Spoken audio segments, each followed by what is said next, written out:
All right, everybody, welcome back to another episode of the Fearcast. This is the podcast dedicated to OCD and anxiety spectrum disorders and getting your life back. I'm your host, Kevin Foss, and I'm a licensed therapist specializing in OCD and anxiety disorders. And thank you all, everybody out there, so much for joining me for today's episode. This is another fun episode with another audio question that somebody sent in. Sophi sent in this question via Instagram. If you would like your question answered on a future episode, go over to Instagram. Why not?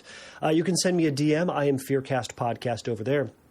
Send me a DM, record, press the little microphone button, record your question. It gets to me. I will read it, consider it, and likely put it up on a future episode. You can also go over to fearcastpodcast.com and send me an audio question over there by pressing on the speak pipe button or do the old-fashioned way. You can send me a message via email or via the submit a question link there. So what shall I say at the top? So you know what? Here's the thing. At the top of last week's episode, I had talked about a book. I had talked about a Dan Brown book called The Secret of Secrets or something like that as potentially a really good exposure. Now, I'll say this. For someone whose fear is kind of existential stuff, whether or not we make our own decisions, whether or not we have our own consciousness, whether or not there's something beyond this tangible world, supernatural stuff maybe. I think that would be a great that might still be a great exposure. I got through the book, y'all. It does not end the way that I wanted it to, and it felt a little, you know those movies. I don't want to give it away for anybody, but it's not this, but it's like this. All right, so you know when you watch, I don't know if you ever had this experience. You watch a movie and it's awesome and it's great and it's like a thriller or a suspense movie or something like that, and it's kind of a whodunit or what's going on, and it's this big old mystery, and it's like at the end the big twist is it was aliens the whole time. It's like that. I hate those movies where they set this big old whole thing up and then they just go, oh no, we don't know what to do with the story. Aliens. Why not aliens? Let's make it aliens, because with aliens, anything can happen, right? We don't know what's going on with them. It could be anything. So make it aliens. It's whatever you want it to be. It's the chicken of stories. I don't know. Let's see here. I also get that way. The fourth Indiana Jones movie. Now, this is the fan fiction Indiana Jones. There's really four. It goes 1, 2, 3, and 5. The fourth is it's fan fiction. It doesn't exist. But that's what they did too. Here's this crazy thing. You know what we'll do? Aliens. Oh goodness. I hate it ever so much. So either way, read the book or don't. You're adults. You can all do that. You know what? I also haven't said this. Back to the podcast. I've got a couple other questions, audio questions in the hopper, so that's coming along. But again, if you have a question, send it in. The audio questions go to the tippity top of the list. I hate saying it, but I'm going to say it anyways. If you like the podcast, go do a review, give it some stars, give it some likes, give it some thumbs up, whatever it is on that platform. Give it a little review. People find this podcast through word of mouth, through random Googling. I've come to discover that it is just simply not optimized to show up when you type OCD podcasts into things, and that's going to be what it's going to be because I called it the Fearcast and not the OCD cast or something like that. But you know what? If you like the podcast, send a little review in. I'm not going to say like and subscribe, though I know I said it, and the fact that I'm not going to say it. But I'll say this: do it or don't. You all are adults. You can do it. If you don't, that's also fine. I will say this: go check it out on Instagram because you can see my ridiculous face making ridiculous faces, and it's just the new way I'm putting things out. You can, and some people have put comments up. Put your thoughts, put your questions, put your concerns, say, hey, you totally messed it up, and what are you doing being a therapist, and this is awful. You can say that if you'd like. It will hurt my feelings that I will cry a lot. But I will gather myself and somehow find a way to move on in life, maybe. But we'll see, because the future is unknown. All right. So today is an audio question, as I have previously teased, and it is going to be a question from Sophi. Sophi sent in this question. It's a very good question. It's got some nuance to it. It's got some questions and stuff like that, but it is a fun departure from our standard fare of questions. So this is a good one. So why don't I stop yammering, and I'm going to play Sophi's question here, and then we'll get on to my answer. Hi, I wanted to ask for advice about my dating anxiety and overthinking, especially in a situation where I'm reconnecting with someone from my past. We recently reconnected after years, and there's mutual attraction and flirting, but our communication style feels inconsistent. Sometimes he's warm and flirty, and sometimes his replies are short or delayed, and I notice that it triggers me a lot. I was diagnosed with ROCD and paranoid personality disorder in 2021, and I've been attending psychotherapy sessions since then. I've learned a lot, and I'm really trying to be more self-aware, but situations like this still activate a lot of anxiety for me. I tend to overanalyze texts, tone, and response time, and I get anxious quickly when I feel a shift. Even if nothing is actually wrong, I can spiral into thoughts like, did I say something wrong? Did I ruin the vibe? Is he losing interest? And it becomes hard to focus on my day. I forgot to mention, he is also neurodivergent or high-functioning autistic man. So I know there may be differences in communication style, tone, and how he responds. I don't want to misread everything through an anxiety lens, but I also don't want to ignore my feelings or possible red flags.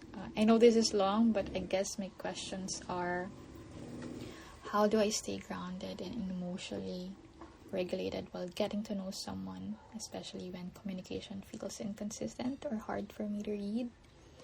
How do I tell the difference between intuition and anxiety?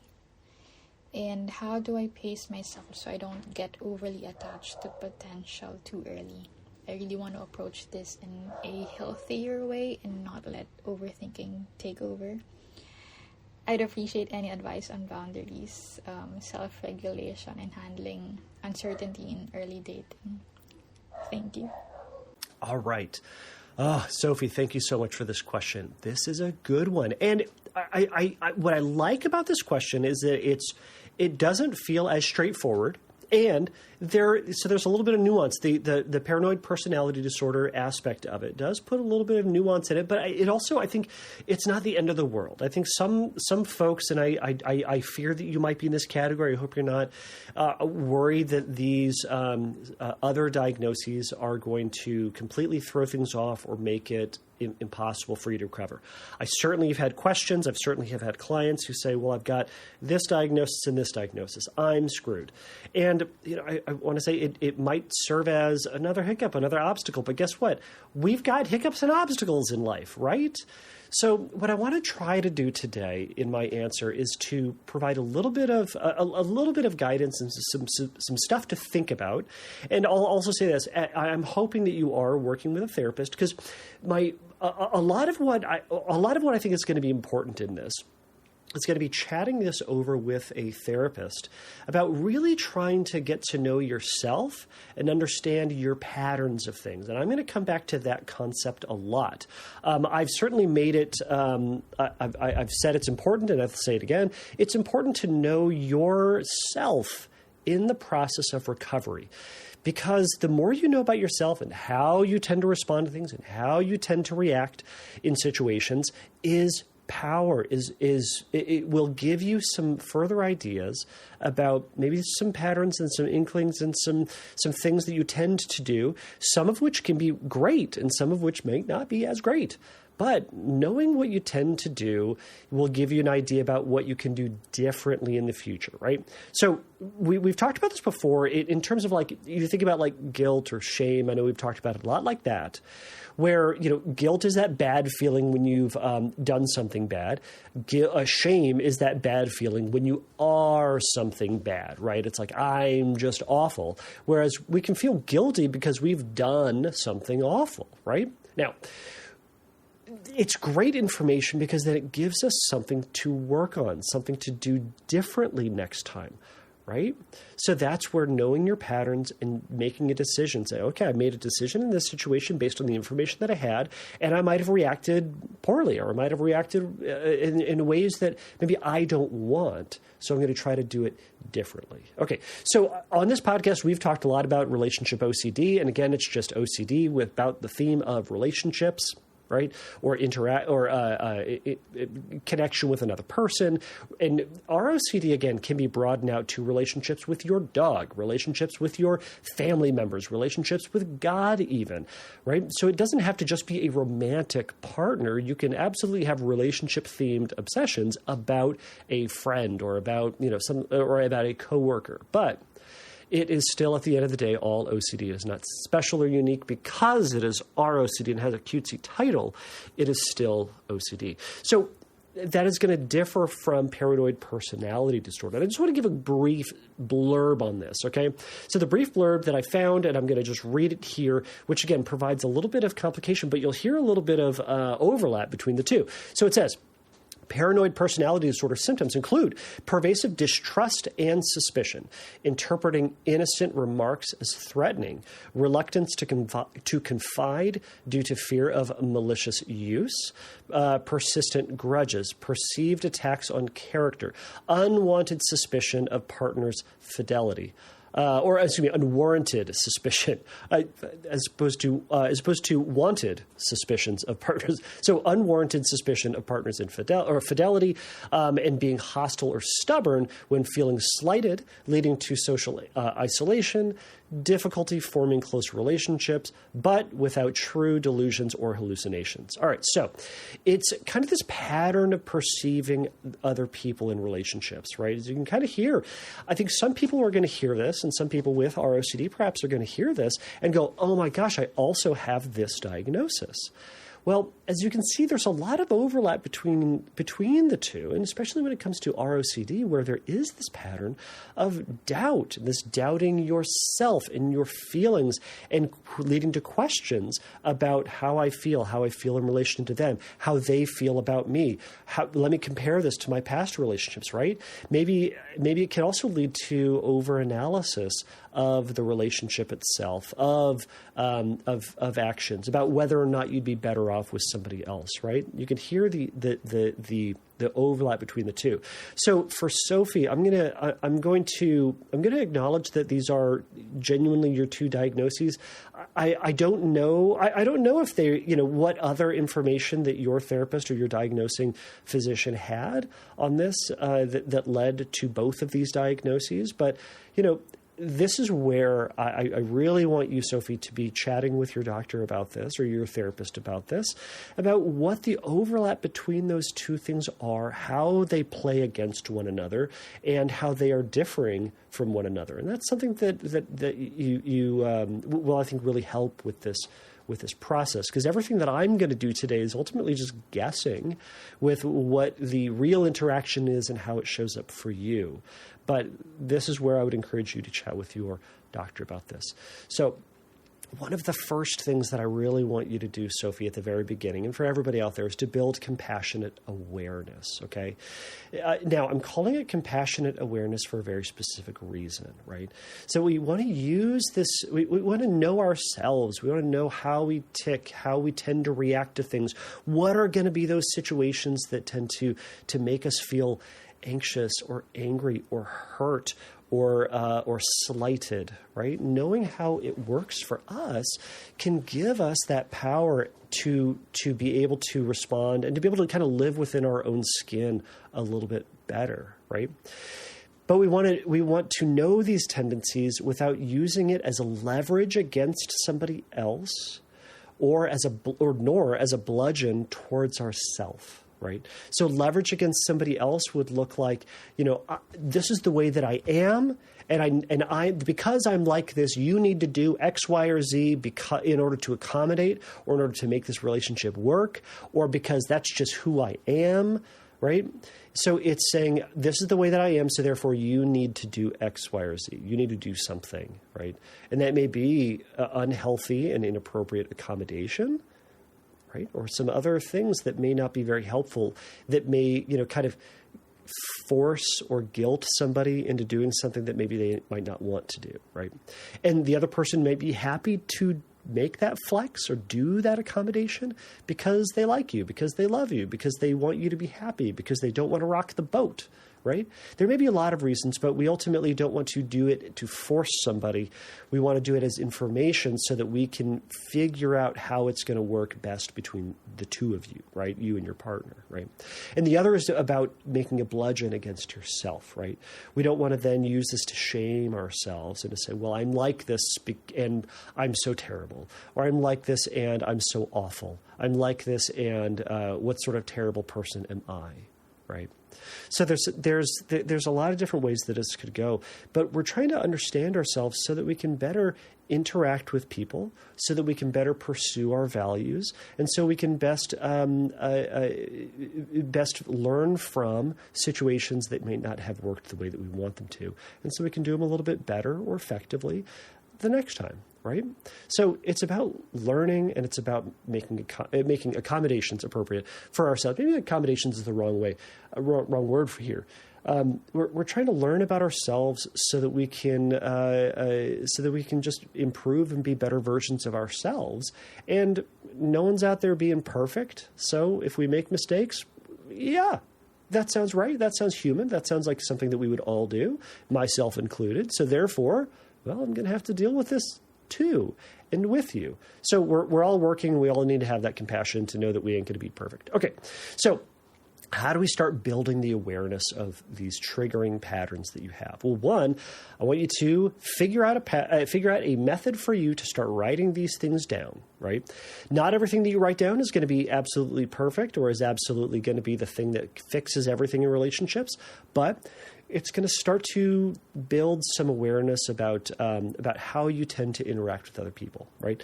So that whether that is just pen and paper, whether it's a little booklet that you have in your back pocket, whether or not I encourage everybody to have a little memo in your notepad on your phone, because when you have a question that comes up, or when you have a situation that comes up and you start to feel something, well, write it down, text it out to yourself. No one's going to ask you any questions or ask you to read it. You're just like, I'm just writing something down, or, oh, I needed to send a quick email, or I needed to text this person real quick. People understand. But the more times you write things down about situations in which you got triggered, times that you got upset, urges that you felt, thoughts that you had, well, the more you'll start to see these patterns arise that maybe in a given circumstance you tend to react in a certain way. That's great news, because then you can process that with your therapist. Maybe you can even, in time, process that with your partner, with your boyfriend, and to talk about what was going on in that, how it made you feel, what they can do different, what you can do different to kind of work this out, but really to fight against that pervasive pattern of kind of that, in a sense, I'm going to use this word incorrectly, that paranoia, right? That sense of mistrust that may be there, that may be part of the paranoid personality disorder, and that mistrust and the doubt that may be part of the ROCD, right? But again, it's knowing when these things start to show up, you can start to think about whether or not, or if they have any grounding and foundation in what you're actually seeing, or if they're kind of based in these kind of rounded up, missing some information, but filled in the gap by anxiety situations that tend to throw us into the deep end, right? So when you start to write things down and when you feel triggered, think about what does this feel like, right? What thoughts or patterns, and what thoughts and thought patterns do you start to notice, right? And then once you start writing things down and have this kind of body of information, you can catch yourself when you fell into that same pattern. I kind of do this too, and I try to do this as best I can with, when I get triggered for something, or when, something kind of gets me, sometimes it wins and sometimes it gets me. But sometimes I'm able to catch it and go, okay, I know that thought. Okay, I know that reaction.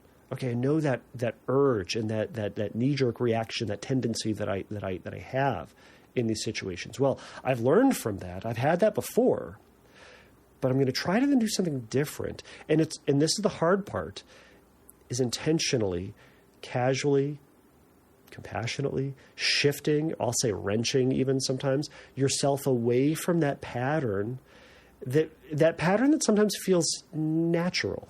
Right? I know it sounds weird to say like, oh, my natural reaction is to like blow up on my partner. My natural reaction is to, scrutinize and analyze the relationship, until I'm blue in the face. Right? But it feels easy to fall back into those old habits of ours. So it's not about, doing it now 100%. But catching yourself when you start to go down that path and saying, I'm going to do something different today. Even, it feels weird and it feels unnatural and it feels maybe bad, or it feels like I'm going to miss something, right? You talked about in your question, like, you don't want to miss any red flags, right? Yeah, I get that. And it's going to feel like you might. And I'm going to get to this point later, but you might, and that's okay. That's part of this process. But we're trying something new, right? So similar to being aware of these triggers, I also want you to start to be aware of your compulsive patterns, right? Now, compulsive patterns we can also apply using that term to the paranoid personality disorder, right? And so some of those compulsions, right, those knee-jerk reactions, it feels like this is the way that you respond to these situations. So the more that you know what your knee-jerk reaction is, then the more we can start to develop alternatives to that, or different strategies to work around that, right? Something you might do with a therapist is to work out, or to kind of reprocess through what some of those situations are, those triggering situations, what they meant to you, what they feel like to you, and how you responded to them, and whether or not that response was helpful. In what ways was it helpful? In what ways was it unhelpful, right?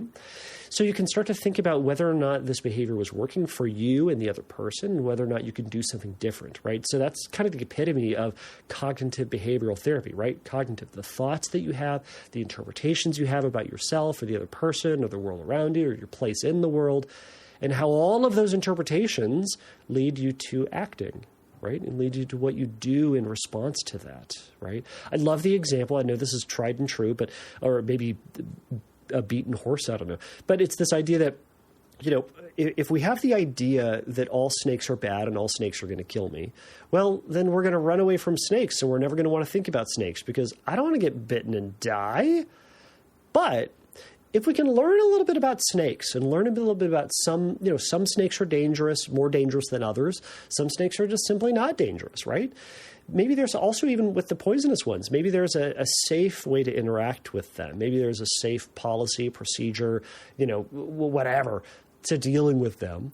And if I can learn a little bit more about snakes and how they act and how they respond to humans and ways that I can interact with them, then maybe that's going to change what I do around snakes, or with the thought of snakes, right? Maybe I'm more willing now to go hiking. Maybe I'm willing to just walk into the reptile section at the zoo, right? Maybe I'm not afraid now to go outside because I have an idea about what types of snakes are in my area. And so I'm thinking different about snakes, and that might influence what I do about snakes, or because of the thought of snakes. Anyways, so as we're kind of moving through this, let's see. I got off track. All right. So yeah, we're catching ourselves in what your responses to your triggers tend to be, and thinking about like, how do these tend to play out, right? So some strategies that can definitely work with this, right? Once you're aware of the tendencies, a waiting strategy can be really helpful, right? I do this for myself sometimes when I get triggered. I know that when I get upset or angry or hurt, if I'm going to respond in that moment, I'm probably not going to say what I would like to say.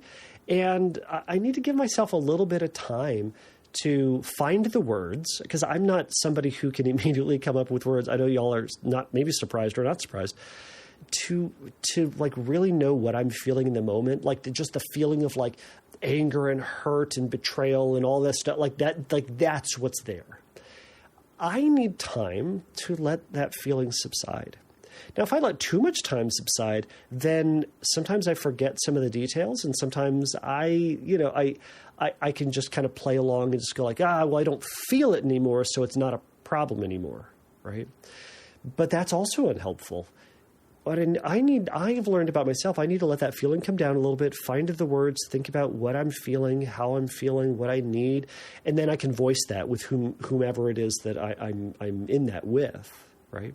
And so we can figure out a new way to interact with that. And I wonder if a strategy like that might really help. And so writing it down, giving it like 24 hours, right? And then maybe after 24 hours, you have a clearer idea about what was going on. Maybe after 24 hours, you go, I was being ridiculous, or I was following after my anxiety, or I was buying into that paranoid voice that sometimes gets me. And maybe it illuminates maybe some clarifying questions that you have for your boyfriend or your partner that might help facilitate a conversation and moving forward and what you can, again, do differently with one another, right? Another thing you can do is practice acceptance of thought. And I think this goes hand in hand with that waiting strategy. So practicing acceptance of thoughts is just acknowledging that you have a thought that's going on, right? And it can be sometimes this big old story about what their actions mean or don't mean, right? They said this in a text. I wonder what it means, right? So maybe you can acknowledge, well, I'm having a thought. I'm having a thought about what they mean, right? And I'm having this urge to ruminate, or I'm having this urge to analyze, right? So you can also accept your urges in this, right? I'm noticing that I really want to respond, or I really want to get into my head and scrutinize this and play the story out 100 times over, project into the future, think about the past, think about past relationships, anticipate everything that he's thinking and feeling in that moment. Right. But instead, we can just simply notice all those as options, as things that we could engage with. But historically speaking, maybe we've known that process is unhelpful. Right. So maybe quickly writing it down. Here are my thoughts. Here are my feelings. Here's what I felt. Here's what's going on. And then we acknowledge it in our head. All right, there's a thought. And some people will just use that simple example. Thought, urge. Or they'll say things like analysis. Right. It's the urge to analyze, but it's something where we're saying, oh, I feel the urge, but I'm not going to engage with it. I'm not going to chase it down. But yep, there it is. There's analysis. Or you might be able to say like, oh, there's my questioning. I'm noticing this feeling of anger. Are you going to say that feeling of anger is in my stomach? Or my feeling of pressure is in my chest or my shoulders? Yeah, that's where it is for now, but it doesn't mean that's what it's going to be forever, right? It's going to be there for a time, and then it's eventually going to pass. But again, when we let that feeling come down, let that feeling hit its crest and pass, then we can start to maybe think more clearly and get back to a conversation with that person about what you could do differently, right? Okay, so we talked about uncertainty, and we talked about uncertainty 1,000 times over with OCD. But it sounds like there's a lot of uncertainty and fear about the relationship. It sounds like you want this relationship to be a go and to be successful and to be thriving. And there's this fear in the back of your mind that it's not going to go well, or you're going to blow it up, or that you're going to say or do something, or he's going to X, Y, or Z, right? But it's not going to go. Well, I get that fear and I get that concern that it might not work out. And I'll also say, this is going to sound very cynical. Every relationship we're ever going to be in is going to fail until one doesn't, right? And now that's a thing I stole from Dan Savage, but it's a thing that's also true because most dating relationships are going to fail, and that one person's going to break up with the other person, or it's going to be mutual, and you're going to decide to go other directions. Now, if it doesn't, if the relationship just continues or progresses into marriage or long-term commitment or whatever it is, one of y'all are going to die. Well, that's the end of that relationship, all right? So they're all going to pass. But in terms of the dating relationship, we don't know how it's going to go, and it might not go. And if it doesn't, that's going to be okay. That's going to be all right, because is there something that you can learn from it? There are more fish in the sea, all those platitudes. But there are things that we can learn from it and things that we can do differently next time. But we want to remember, we want to catch ourselves in our rumination or other behaviors that you find yourself doing that may end up ruining the relationship, right? And will likely cause further harm in the relationship. So when the paranoia, the concerns, the pulling away, the scrutiny that may show up as either in the paranoid personality or in terms of ROCD compulsions, these two things can have a negative effect on the relationship when we give in to them. Right? If we're letting anxiety or urge, or in this case, sometimes paranoia, overtake you, that can cause some harm on the relationship. So that's where it's important to let go of this thing that feels necessary in order for the relationship to have the chance to thrive. Now, this doesn't mean don't bring up anything, but we want to be, and this is where you can talk with your therapist about what strategies may be helpful and will give you the best opportunity to move forward in the relationship.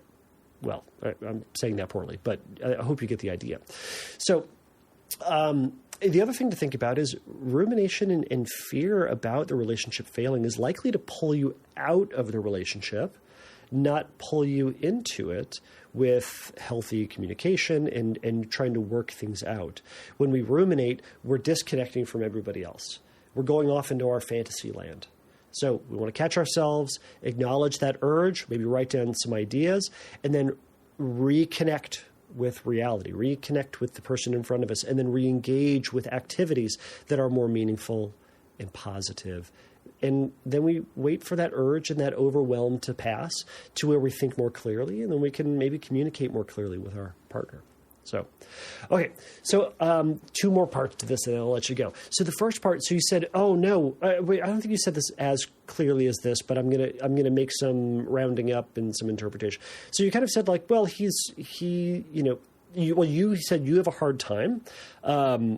Kind of interpreting things. He has a hard time communicating things. Sometimes we also have a hard time communicating things, and sometimes the other person will have a hard time understanding things, right? So because you've said essentially that there's a hard time understanding emotional cues or communication styles. Good. I don't think that's the end of the world. I think knowing that and having a genuine acknowledgement for both of you in the relationship that there is this communication snafu between the two of you, then it opens the door to having a conversation about it. The realistic acknowledgement that both of you have a hard time having understanding, receiving, communicating emotional cues is great, because then you can have an honest conversation about where the snafus are and how you can work through those things together, right? So here are some phrases that you can maybe use. Two ideas. One, hey, sometimes we have sometimes we have a tendency to misunderstand one another. How can I bring that up with you in a way that doesn't upset you? Right? And then you can offer, and here are some ways that you can bring it up with me if you are misunderstanding what I am saying, or there's a misinterpretation, right? Another thing you can say, hey, I like you, and I would like this to work out for both of us. So how can we work this out so we can, so I can bring up things that I may be misunderstanding, right? All right. Some of those may be better than others, but kind of gives you an idea of just kind of labeling it. All right, here's going to be a weird example, and I've told this to a friend recently, and actually a couple of clients. So I'm going to say it. I'm going to say it in the weirdest way, and then I'm going to explain why I say it this way. One, I'm going to say, I want your relationship to be more like a gay couple's relationship. Now, here's what I mean by that. So I have a family friend who told, maybe I said this on the last podcast too. Oh no, I'm having paranoia about that. Here we go. So we have a family friend who, so he said within his relationship, spoiler alert, he's gay. He said, you know what's great about gay relationships is that there are no expectations about what roles people are supposed to take. What it means is that you need to talk about stuff.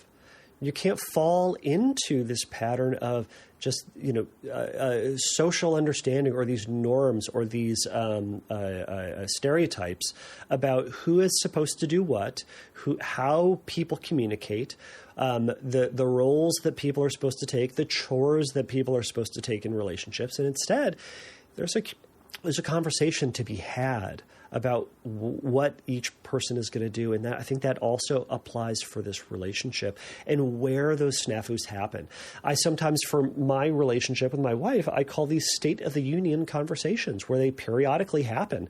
And, they sometimes happen more casually. And, sometimes we're in the mood to have it. And if we are not, we say, let's talk about this later. But it's kind of this idea of, how are we doing right now? What could we be doing better? Here are some things that here are some things that I could be doing better.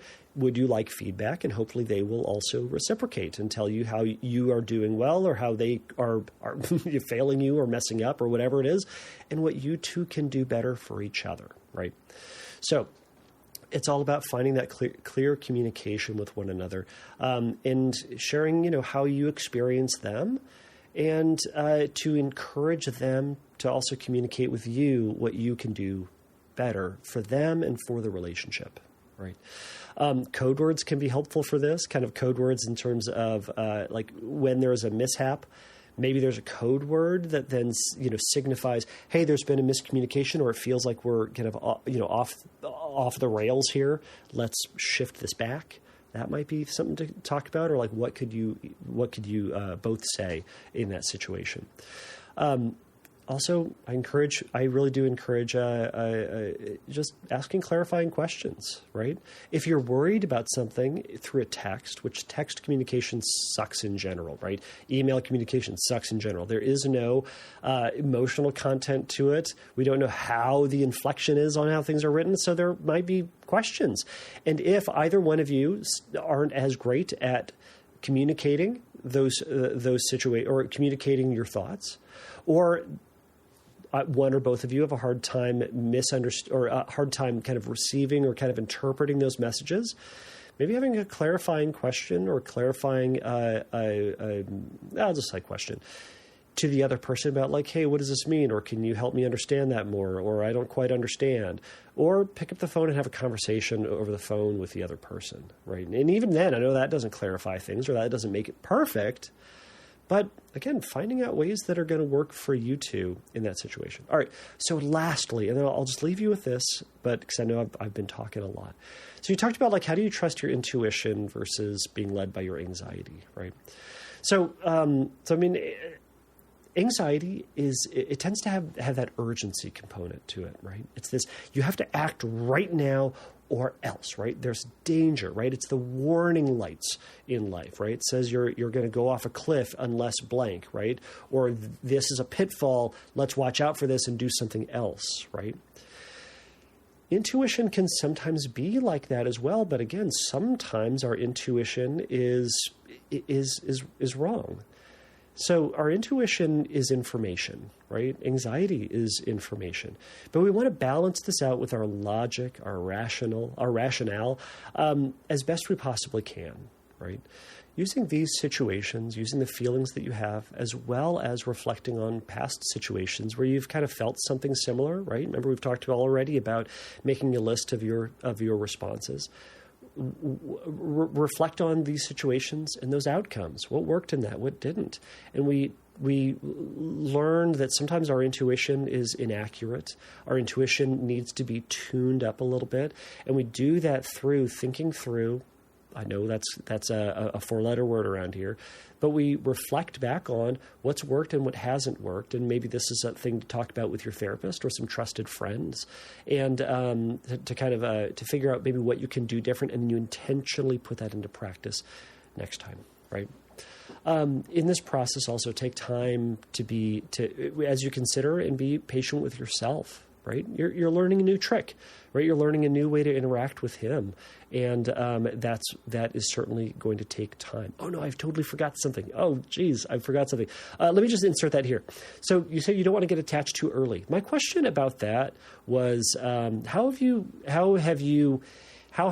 gotten attached too early, too fast previously? What did that look like?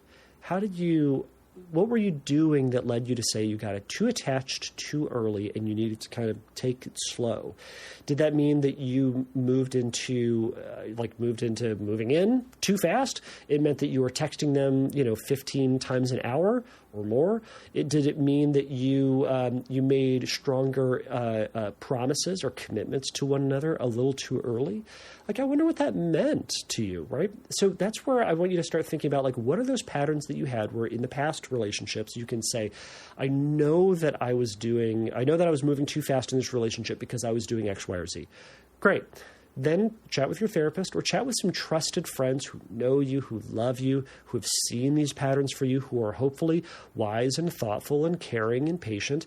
And hopefully you guys can have an objective and honest conversation about maybe what you can try to do differently and maybe delaying some of those things. So it feels like you want to text. If you found yourself texting him 100 times an hour, put a quota. Or, if you send a text, then maybe wait for an hour, wait for 2 hours, wait for 5 hours, or wait until you're done with work or whatever the case may be. Or be done with texting after 8 p.m.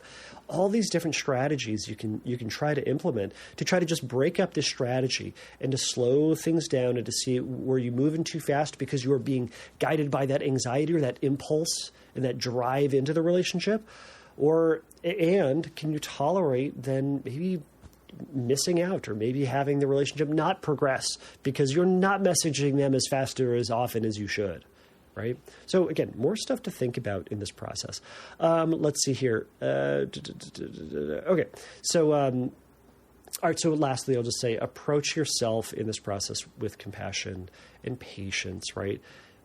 You're going to make mistakes, and maybe in this process, the relationship won't go very well. Okay. But I'm sure there's going to be something from this that you'll be able to learn for the next relationship. But as you do things differently, practice learning from that, what worked, what helped you to be the version of you that you would like to be, and what are some things that you would like to do different tomorrow. You acknowledge that maybe it didn't work today, maybe you made a mistake, you own up to it, and then you try to do that new thing next time. So, all right, Sophie, I'll let you go here. That was a lot of stuff, and I know some of it was hopefully it wasn't too broad, hopefully it wasn't too specific. I know we're not talking about exposures in this, but again, I wanted to just give you some things to think about in terms of managing the feeling, the urge, the anxiety of this new relationship, and I hope it goes well. I hope it goes well for you too. But if you have further questions, let me know. If there's anything that you other listeners would like to add to it, let me know, and I will add that into next week's podcast. So thank you all so much for joining me today. And again, until next time, take a risk, challenge yourself, and don't take your brain too seriously. Bye.